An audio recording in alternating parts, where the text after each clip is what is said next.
Welcome class. We are discussing ATD Level 3 Fundamentals of Finance paper, a paper that was done in December 2022. And we'll start with question 1 of the paper. So question 1A, outline three limitations of retained earnings as a source of finance for a business. Outline 3 limitations of retained earnings as a source of finance. Now, retained earnings is an internal source of finance. It's an internal source of finance, and by internal we mean that it's generated by the business, within the business itself. Internal source of finance generated within the business premises. It's actually the business that has generated this source of finance. And normally it's an amount that is withheld from the profits made in a certain year of income. So normally from the profits, there's an amount that can be withheld by the company to be used to, in most cases, to expand the company. What I'm trying to say is this, that we have profits, and within the profits, we have what will be distributed to the owners of the company. That's what we normally call dividends. So it's distributed in the form of dividends, whatever amount of money that goes back to the owners of the company as a return to their investment. And then the business also needs to retain some amount for it to continue, to plow back the business so that the business continues to grow, and that is what we call retained earnings. So simply put, retained earnings is part of profit that has been plowed back into the business so that the business can continue growing, or can continue expanding, or can continue with its endeavor, with its ventures, such like stuff. So that is what retained earnings is, part of the business profits that has been plowed back into the business so that it can continue with the process of growing the company. And normally for most businesses, you'll get 50%, 50% distributed as dividends, 50% retained in the business for growth and expansion. So this is what retained earnings is. And now the question is asking 3 limitations of retained earnings as a source of finance. Number 1 limitation of retained earnings is that it's dependent on the profits. So if we make profits, then we have retained earnings. If we don't make profits, then we don't have retained earnings. If we make huge profits, there is a very high likelihood that we'll have high retained earnings. If we make just some small amounts of insignificant or amounts of profit, then it means we may not have retained earnings, or we may just have a small amount as retained earnings. So it's dependent on the profits, and if the profits are good, chances are very high that retained earnings will also be high. But if the profits are not good, or if the business has made a loss, it means we may also not have high retained earnings, or we may completely lack retained earnings for that particular year of income. So that comes in as one of the limitations, that it's dependent on profits, and unless we make good profits, it automatically affects our retained earnings. The other limitation of retained earnings is that it has a high opportunity cost. Let's just talk of opportunity cost.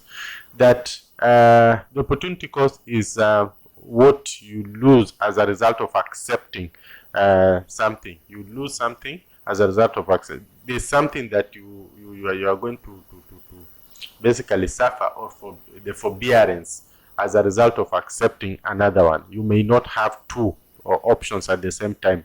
That's what we mean by opportunity cost. Now, in this case, remember, these are profits. The shareholders will be very happy to enjoy these profits in entirety, like 100%.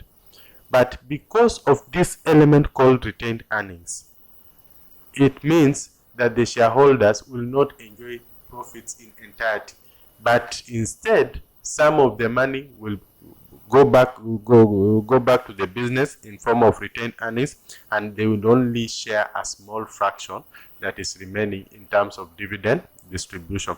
So that is the opportunity cost, that the shareholders may not get as much as they would have expected were it not for the retained earnings. So in a nutshell, the retained earnings reduces the amount that will finally find itself in the pockets of the shareholders, and that's the opportunity cost that you're talking about. So it becomes a little bit painful to the shareholders, because some of the money that is rightfully theirs is retained by the business, and that becomes one of the limitations of the retained earnings, especially to the shareholders. And that also will affect the company, because if the shareholders they don't get enough in quotes, if they feel they are not getting enough returns from the business, they might withdraw their capital and invest in another company that assures them of good returns. So you can see it's a limitation to the shareholders, and it can also be a limitation to the company, especially if the shareholders withdraw their capital on the basis of lower returns, and the lower returns having been brought about by the retained earnings. So that is it's actually we talk over the dividend payoff versus retention ratio, and it comes in as a, for now, let's put it as one of the key limitations of retained earnings, especially to the shareholders and the company at large. The other limitation is that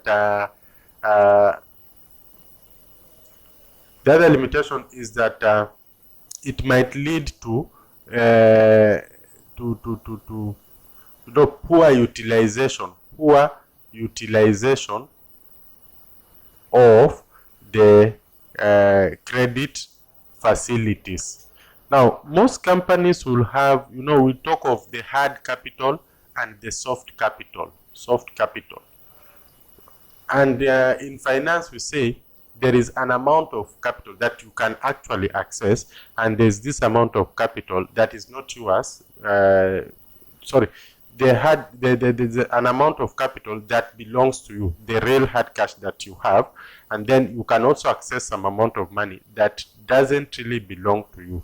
That is where we go now for bank loans, overdraft facilities, and it's because of the reputation. Now, most of the companies that have gone this direction of retained earnings, sometimes they end up just utilizing the monies that they have, retained, or the monies that have been plowed back into the business, and forget to utilize their soft capital. Debts are also a way of financing businesses, and they can be cheaper sometimes. In fact, it just depends on the situation that you are in, because we've seen companies even pay dividends and then going for debts, especially if debts are cheaper. Cost of capital. The ordinary dividends have a cost. The preference dividends have a cost associated with them. Debts have a cost associated with them, and sometimes debt can offer the cheaper option.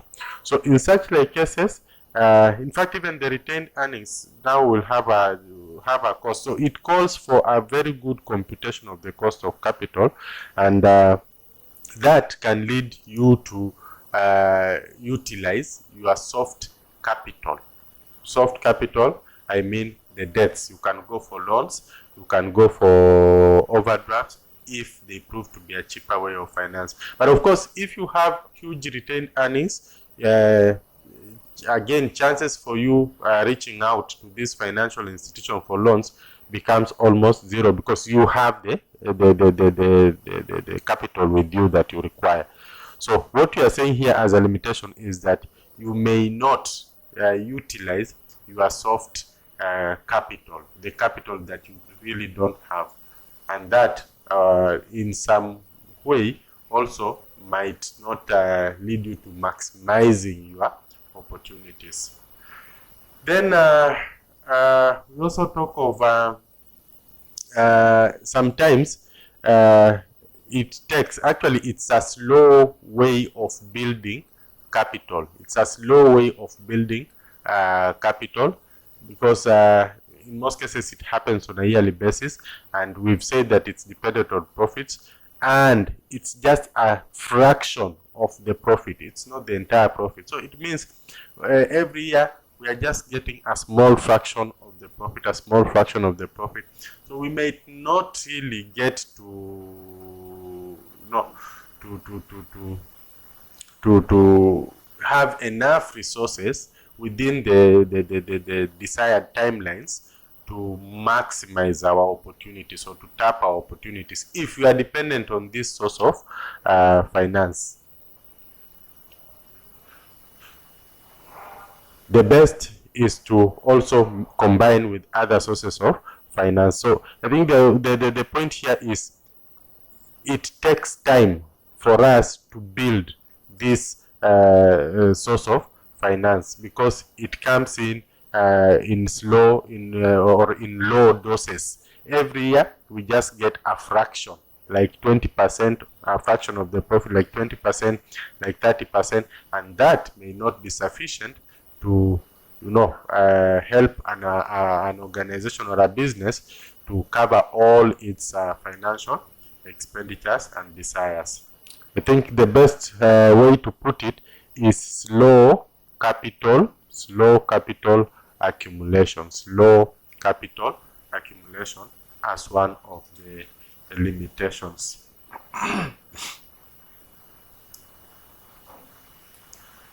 Let me see if we have another one. I think we can work with those ones. These are how many points? These are 4 points. Number 1, dependent on the profits as a limitation. Number 2, the opportunity cost, where the shareholders will feel that they have been denied a chance to enjoy the profits.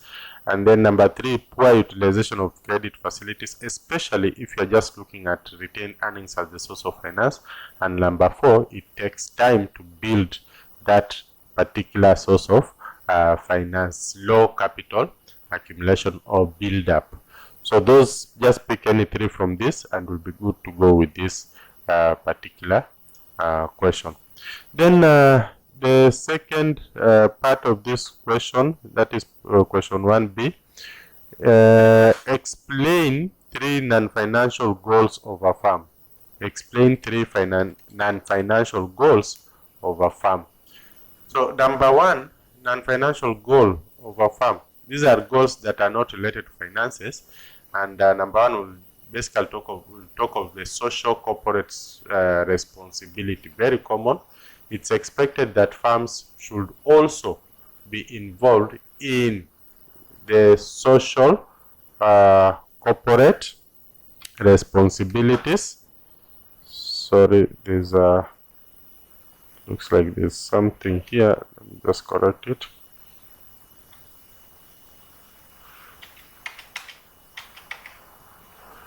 Okay, social corporate responsibility.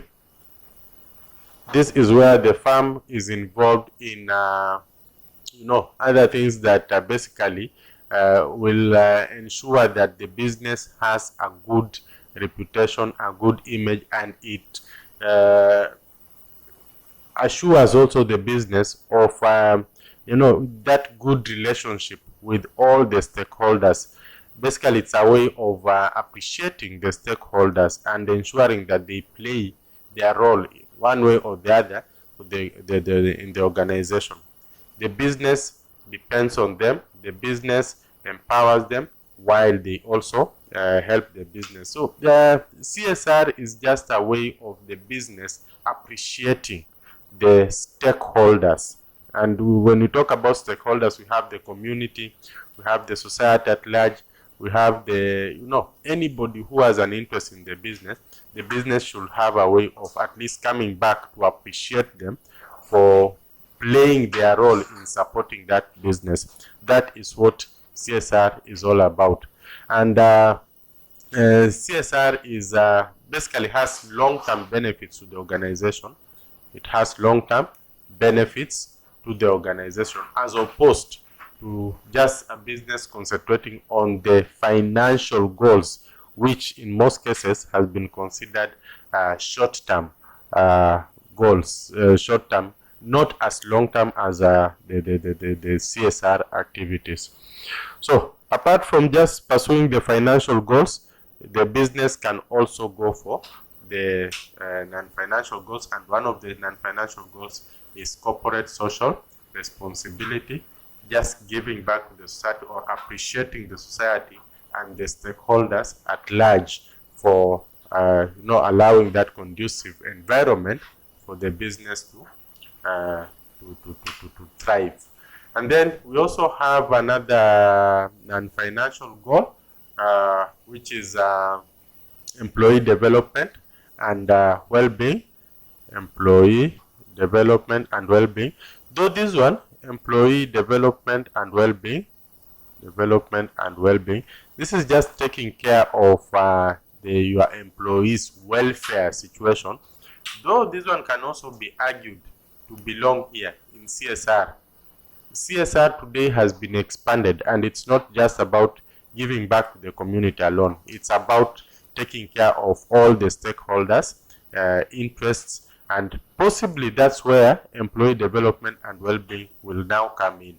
Otherwise, if you want to look at it from the angle of just appreciating the community and the society, this one will qualify to be a point, and then this one will also qualify to be a point, because these are your workers. Then we also talk of compliance.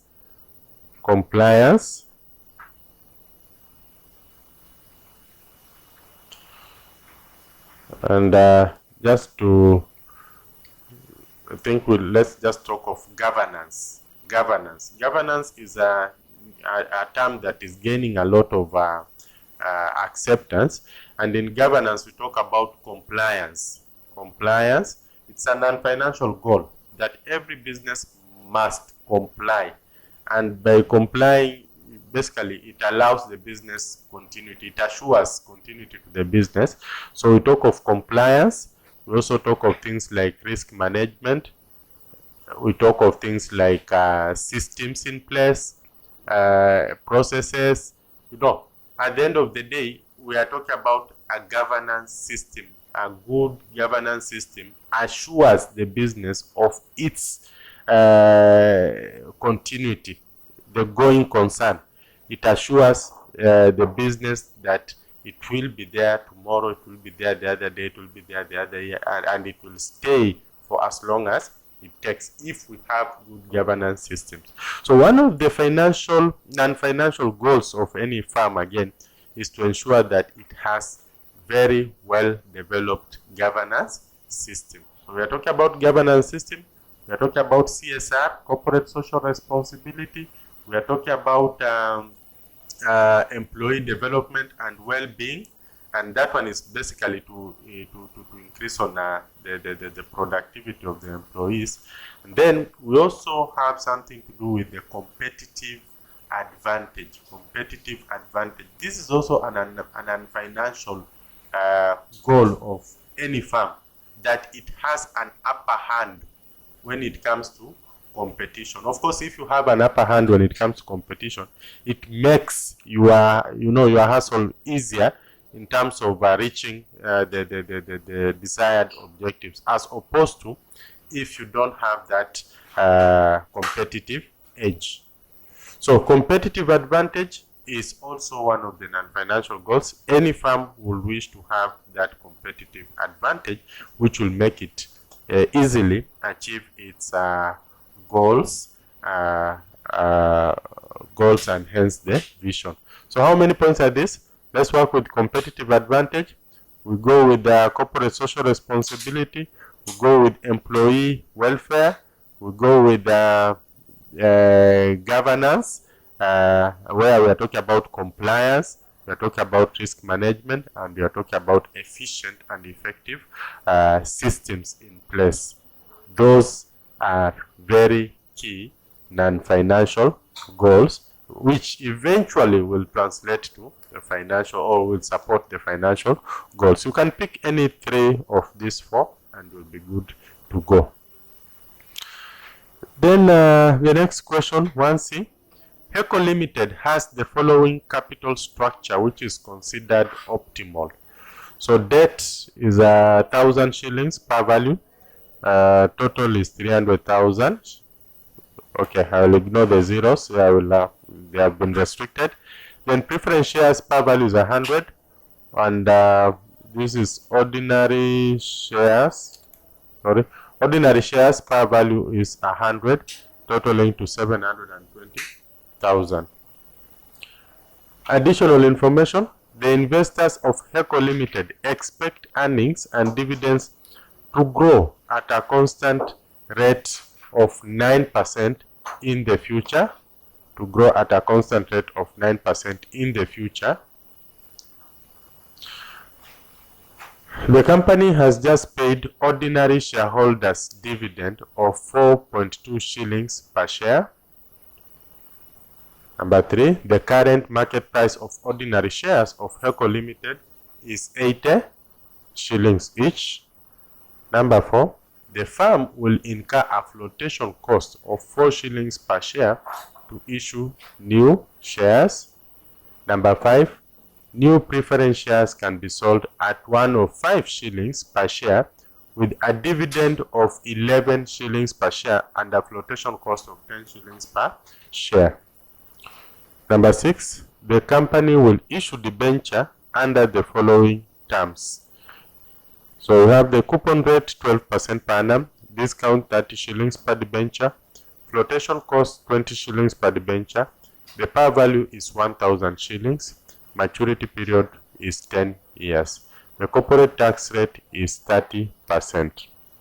What we are required is to calculate the cost of ordinary shares.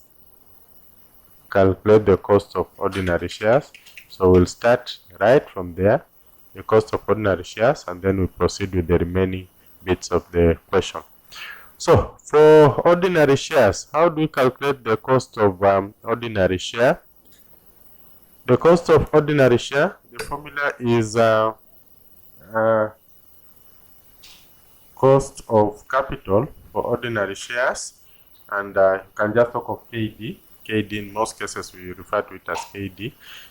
The formula is D naught 1 plus G, D naught 1 plus G over P naught minus F times 100. D naught 1 plus G over P naught minus F times 100. D naught will be the par value, 1 plus G. G is growth rate per annum. Then P naught is the market value, P naught market value, F is the flotation cost times 100 to convert the whole thing into percentage. That is how we calculate the cost of equity or the cost of ordinary shares. So what we'll need to do is just to go back to the question and identify these items. The first very important thing, make sure you know the formula. Once you know the formula, just go back and replace this item. So for example, the first one is D naught. D naught is the par value of the ordinary shares. So what is the par value of the dividend?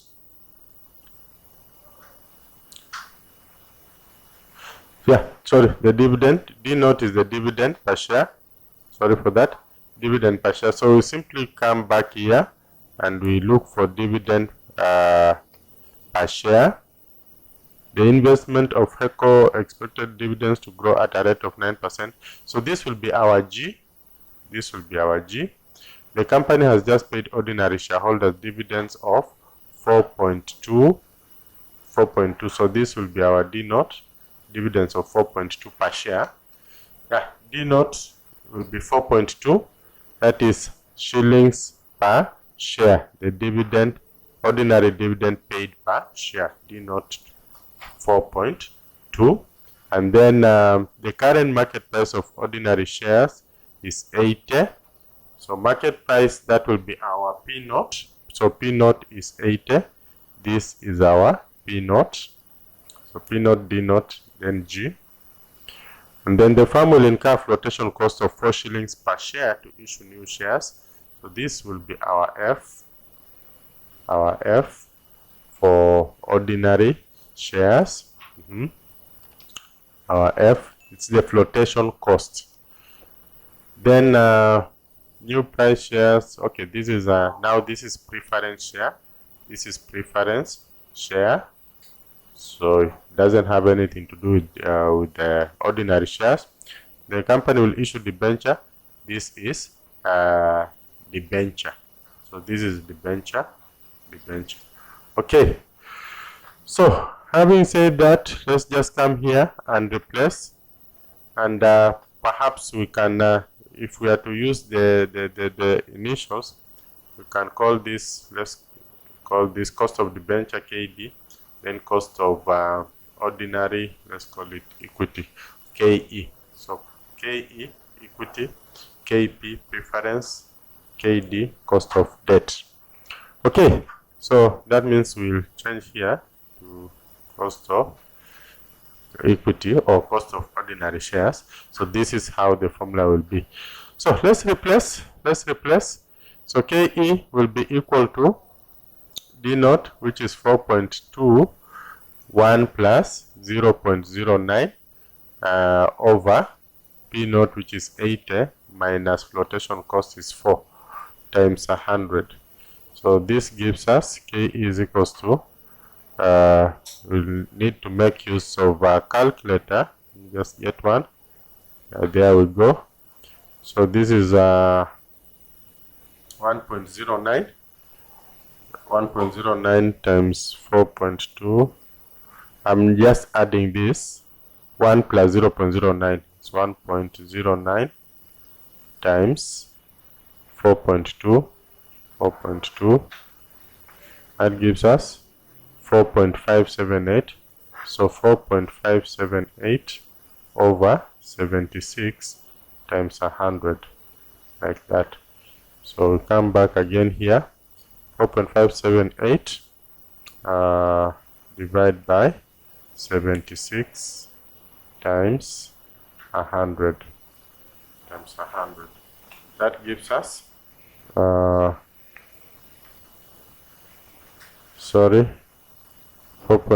let me just repeat this. 4.578 divided by 76 is equal 0.5 times 100. That gives us 6.02%. So this becomes our cost of equity, 6.02%. So it is very important for you just to know the formula. Once you know the formula, replace, and then you'll have the answer. So this is our cost of equity or cost of ordinary shares. So then we go to the second part of this question, the cost of preference shares.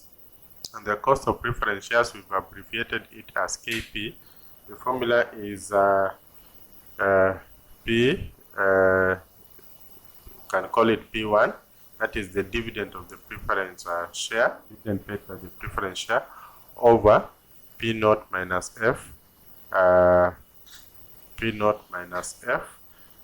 times 100. So this is the formula for preference share. If we want to get the cost of preference shares, P1, P naught minus F. And just like what we did for the ordinary shares, the new preference shares can be sold at 105 per share. So this becomes the market value, P naught, with a dividend of, now this will be our P1, the dividend payable of 11 shillings per share, and then flotation cost of 10 shillings per share. So this is our F. So we have F, flotation cost 10 shillings. Flotation costs are the costs that will incur as you try to sell this particular share, the preference shares. or if you're talking about ordinary shares, the cost that will incur in the process of trying to sell the ordinary shares. So this will be our P note, which is the market value of the preference shares. 11 will be the dividend per share, and 10 shillings will be the flotation cost per share. So we simply come back here and we replace P1. We've said is P1 is 11 shillings per share. That is the dividend. 11 over 105 minus flotation cost was how much? Flotation cost is 10 shillings per share. 10, which will times 100, sorry, times 100. So this will give you 11 over 95 times 100. That gives us there we go, 11 divided by 95 times 100. That gives us, not so sure if this is correct, let me just repeat, 11 divided by 95, that gives us times 100, so it's correct. That gives us 11.6%. Let's just call it 11.58%. 11.58%. That is what that question gives us, 11.58%. That is the cost of preference share capital. Now, we go to the third item, the cost of the venture capital. Okay, so we now number 3, the third part of the question, the cost of the venture capital. Cost of the venture capital, now abbreviated as KD. KD is equals to I 1 minus T, I 1 minus T, I 1 minus T, plus this will now be B naught minus F naught, 1 over N. N is the number of years, and then over B naught minus F naught. So this is, sorry, this is plus F naught divided by 2, like that, and then we close the brackets. We close the brackets times 100. So I is the interest rate, 1 minus T. T is the tax. This is par value. This is the market value. N is the number of years. Yeah, then we repeat that. So let's go back to the question, get these figures. Go back to the question to get the figures. Okay, so the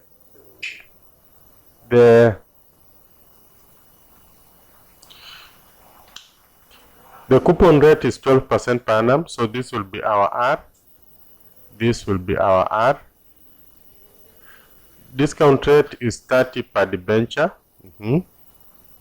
Flotation cost is 20 shillings per debenture. Yeah. Par value is 1,000. So par value, which is our B naught, is 1,000. Maturity period, this is our N. Maturity period is 10 years. The corporation tax rate is 30%, which is equivalent to 0.3. This is our T. And then, of course, our par value is 1,000. So our F naught will be, basically the market price, will be the 1,000, which is the par value, minus 30 shillings, minus 20 shillings. We've been told that we'll sell it at a discount of 30 and incur a flotation cost of 20 shillings. So this gives us 950. So let's just come back here, replace this. So I is equals to, so we'll say KD is equals to I, which is 12, 1 minus tax is 0.3, plus B naught. We said B naught is 1,000. That is the par value, minus the market value 950, 1 over N. N is the number of years, which in our case, I think it was 10. Let's just take maturity period of 10 years.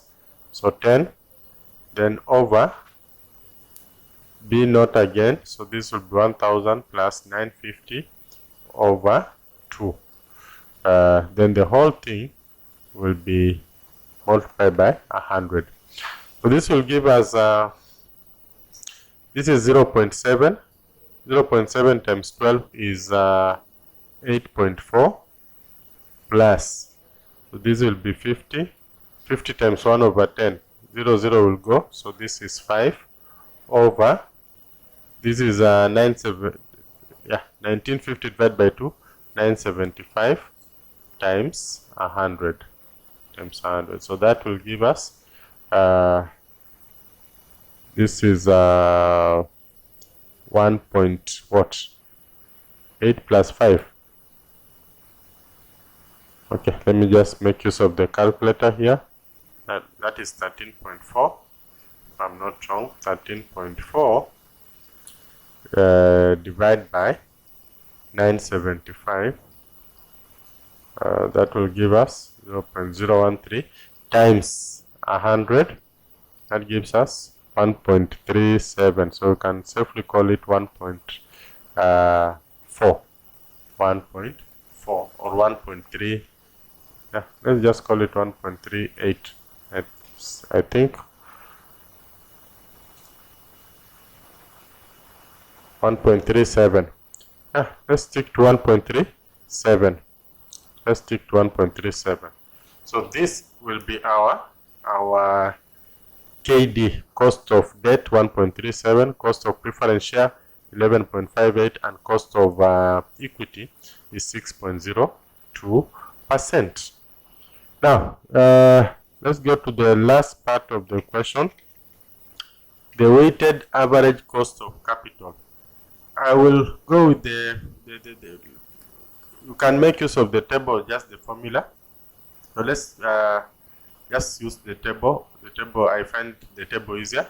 So ordinary capital, then we have preference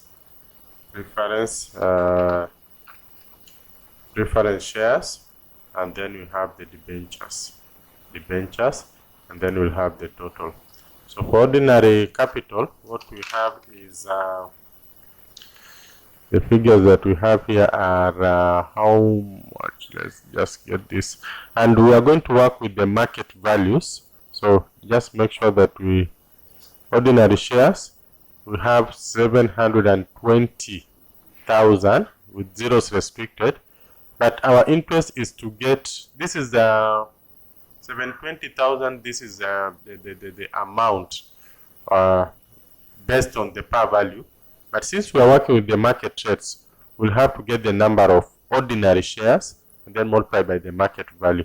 So this will give us, let me just delete this, this will be 720,000 divided by, par value is 100, that will give us 7,200 times 7,200 times the market value. What is the market value? The current market price of ordinary shares is 80. So we have to use the market values. This was 720,000 was the price according to the par value. So we want first of all to get the number of ordinary shares, which will simply get by dividing the 720,000 shillings divided by 100, which is the price per ordinary share. So we get 72,000 ordinary shares, and each is going at 80 shillings as its market value. So 7,200 times 80, 7,200 times 80, this gives us 576,000. So this is the market value of the ordinary share. So we'll simply come here and say 576,000, and this is the market value of the ordinary shares. Then for preference share, we're also going to do the same thing. Preference shares, let's come back here. So for preference shares, this is 180,000. Of course, that's the value of all the preference shares, and each preference shares goes for 100. So how many preference shares do we have?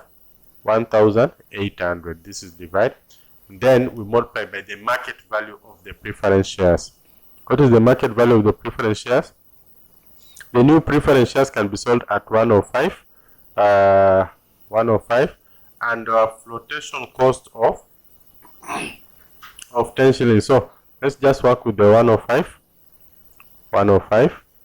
So this will be times 105. 105. That will give us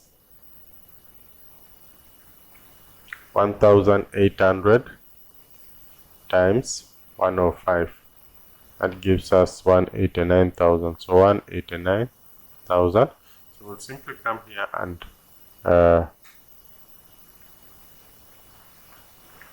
say that the market value of the preference share is 189,000. Then now we go to the debentures. The debentures are 300,000 divided by 1,000. This gives us 30. Then 30 times the market value of the debentures. The market value of the debentures is market value of the debenture. Market value of the debenture was 950, which is here. 1,000, which is the par value, minus 30 minus 20, 950. So that will be 30 times 950. How much is that? Not 30. This is 300. Sorry for that. Because the 1,000 will go to 1,000. So 300 times 950. 300 times 950 times 950. That gives us 285,000. 285,000. So we simply come back here and work with the 285,000. So the debentures 285,000. So we need to get the total of this. That will be 576. It's important to get the total because we will be getting the proportion plus 189 plus 285. That gives us 1050. We'll be getting the proportion. So proportion is simply get the proportion of this ordinary share to the entire capital structure. So we'll have 576,000. 576 divided by 1050. That gives us 54.85. 54.85. That is the proportion. And then we go to 189. 189 divided by 1050. This gives us 18%. Because all these are in percentage. And then lastly we have 285 divided by 1050. That gives us 27%. 27%. So we can, this one, instead of writing all this, you can just put it at 55%. 55%. So that the total is now 100%. And then we get the cost of capital. Cost of capital. For the ordinary share, we had already computed them, so we just pick. For the ordinary share, the cost of capital 6.02. So 6.02%. For the preference share, the cost was 11.58%. 11.58%. And for the debentures, the cost was 1.37%. 1.37%, like that. So we multiply this, and whatever we get will be our WACC. So 55% times 6.02%. That's how we go about it. So this will be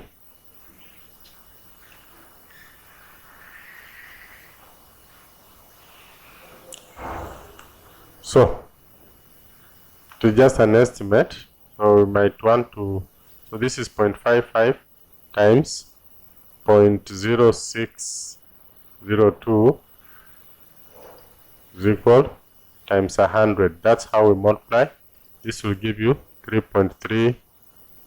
3.31%. And then we got the second one. The second one will be 0.18 times 0.1158, 0.1158.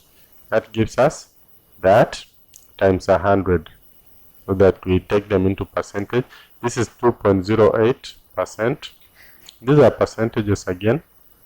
And lastly we have 0.27 times 0.0137. That gives us 0.36, I think 0.37. You can use that, 0.37%. Let me see the figure again, 0.37%. So then you add those, so that will be 0.37 plus 2.08 plus 3.31. This gives us 5.76%. So that our WSCC is 5.76%. That is the answer. So this should give you 4 marks, and then this one 3 marks, 2 marks, 2 marks, like that. That is the end of that question. It's a question that you need just to know the formulas and be able to interpret the formulas. Once you know the formula and you're able to interpret the formula, it becomes very easy. You will enjoy it. It's a question that you should not let go just like that unattended. Thank you. Let's meet in the next question.